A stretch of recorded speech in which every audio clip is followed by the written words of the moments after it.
Because they don't just write articles on Africa to just inform. Absolutely not. Okay. Some propaganda. Time out. Sister and brother, no, those are profound words. Whenever Western media, major corporate media write articles about Africa, it's never, ever to inform. So once you keep that in mind, and then you can start looking for what is the true agenda. So I'm glad you said that. Sure. We are one today. No, it's true. We are absolutely one, brother. It's true. I'd never thought of it that way, but it's obviously in the back of my mind.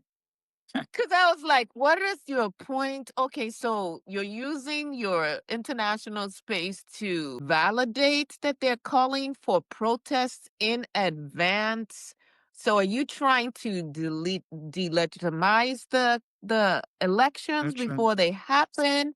Are you trying to create enough chaos where maybe another civil war or something breaks out? Like, okay, let me go back and see who has mineral interests here, who benefits from chaos in Cote d'Ivoire. What is your actual game plan here? Because it's never about our peace and prosperity, ever. So why would they amplify the voices of these leaders that they previously, you already gave the background, why amplify their voices while they're calling for protests when typically you're going to be trying to say, no, let's see how the electoral process plays out? What is the end goal? And I don't have the answer yet, except that I know for certain it is not about the benefit of the people of Cote d'Ivoire. That there's another d'Ivoire, that there is another agenda at play here, but I'm not exactly sure what it is. But when you are amplifying a voice that is calling for protests, and if there are rampant protests between now and October 25th, when they're supposed to have that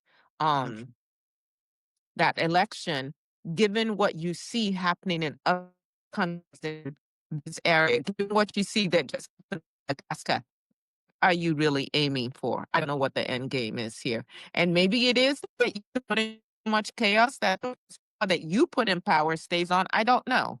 Brother, I don't know if you have more of an analysis on what their end game could possibly be. I mean, I can't answer that. I mean, they're being kicked out of. I know for sure that this time they're not going to send any intervention force to keep somebody in power, like they did when they came and removed Gbagbo. Those days of French imperialism, that type of gunboat outright, I think those days are clearly over. So could he? But now they just have to send drones, though. They don't have to send people. I think that would also cause havoc to them because they have a lot of commercial interest still. They have storefronts. And if people start attacking your storefronts physically, then it'll be like a total lose-lose for them, So one other thing, could it also be a way of managing change, managing transition in light of what happened in Mali, Burkina Faso, Niger, and Guinea? Definitely, which in the end result is still capitulation, because that's not the way France have done it for decades since Africa's so-called independence. So when you go to a situation where you now have to start to manage imperialism, it's a long way from having military bases in those countries, which is what, France had, Okay. I think Gabon, Explain Gabon why might be the only one now. Gabon, I think, is the only one now, maybe, with bases. Yeah. Which might explain why France has gone through how many prime ministers in the last 2 years? It's amazing. I mean, it's this aura of such a mighty superpower is now being exposed that you were enjoying all this because you are exporting resources from Africa. And now that exploitation is diminishing, it's becoming very difficult for you to even have stable governments. The economic woes are the ones that are weakening the government. The economic woes are becoming much more pronounced as the exploitation of Africa also diminishes.